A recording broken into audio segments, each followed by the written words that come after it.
You cancel plans more often than people realize. Not because you dislike the people, not because you're antisocial.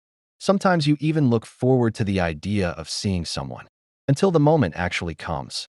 And suddenly the thought of conversation, noise, expectations, all of it feels heavier than it should.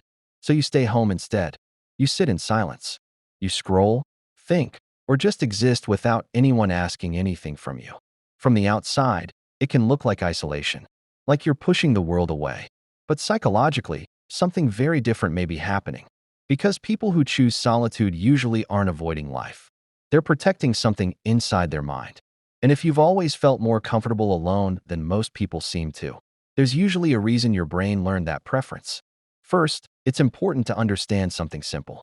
Choosing solitude doesn't mean something is wrong with you. In many cases, it means your brain has learned that quiet spaces are where it can finally relax. For some people, social environments constantly activate the mind. You're reading facial expressions, interpreting tone, thinking about what to say next, noticing subtle emotional shifts in the room. Even when conversations are friendly, your brain stays alert. It's like having dozens of small tabs open in the background. And eventually, the system slows down. Solitude becomes the moment those tabs finally close. For many people, this pattern starts early in life. Maybe you were the observer in the room, the one who noticed things others didn't, the one who understood emotions but didn't always know how to respond to them. When someone grows up paying close attention to emotional signals, the brain becomes highly sensitive to social energy. Not in a dramatic way, in a quiet, constant way. And over time, solitude starts to feel less like loneliness and more like balance. But here's where it gets interesting. People who prefer solitude are often misunderstood as people who dislike others. In reality, many of them feel things very deeply. They care about relationships. They just experience them intensely. A long conversation can stay in their thoughts for hours. A small comment can echo in their mind later that night. A crowded environment can leave them mentally drained without knowing why. So the brain learns something important. Alone time restores emotional equilibrium. It's like stepping out of a loud room into fresh air.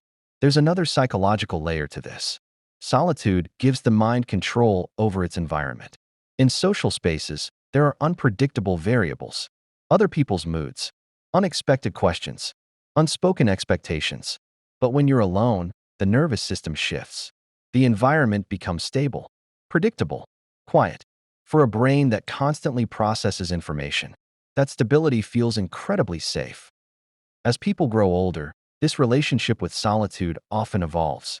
When you're younger, being alone can sometimes feel like you're missing something. Like everyone else is participating in a social rhythm you don't quite fit into. But over time, something shifts. You begin to understand your own emotional patterns. You recognize what drains you and what restores you. And solitude stops feeling like an escape. It starts feeling like home. Not because the outside world is bad, but because your inner world is rich enough to spend time in. And in many ways, solitude becomes a form of emotional regulation. A familiar room the mind can return to when everything outside feels unpredictable. A quiet anchor in the middle of constant stimulation. A place where your thoughts can slow down and breathe. So if you've always been someone who naturally moves toward quiet spaces, someone who enjoys people, but only in measured doses, someone who feels restored by time alone, it may not mean you're distant, or withdrawn, or different in the way people sometimes assume. It may simply mean your brain learned, somewhere along the way, that peace often lives in quieter places. And sometimes, choosing solitude isn't about avoiding the world. It's about returning to yourself.